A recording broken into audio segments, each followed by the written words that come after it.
رات کے اندھیرے میں ایک سنسان گاؤں کے قریب چڑیل کی بارات کا شور سنائی دینے لگا۔ گاؤں والوں نے خوف کے مارے دروازے بند کر لیے اور دعائیں پڑھنے لگے۔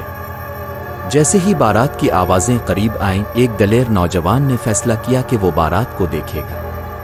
باہر نکلتے ہی اس نے دیکھا کہ چڑیل سیاہ لباس میں دلہن بنی ہوئی ہے اور باراتی عجیب و غریب سائے تھے۔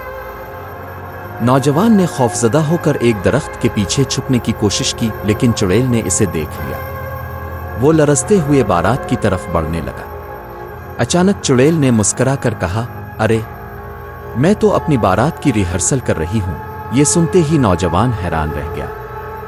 تب چڑیل نے اپنا نقاب اٹھایا اور یہ اس کی اپنی دوست نکلی جو گاؤں والوں کو ڈرانے کے لیے مذاق کر رہی تھی۔ باراتی دراصل اس کے دوست تھے جو سایوں کے روپ میں تھے۔ گاؤں والے جب یہ جان گئے تو سب نے مل کر خوب قہقہے لگائے اور اسے ہمیشہ یاد رکھنے والا لمحہ بنا دیا۔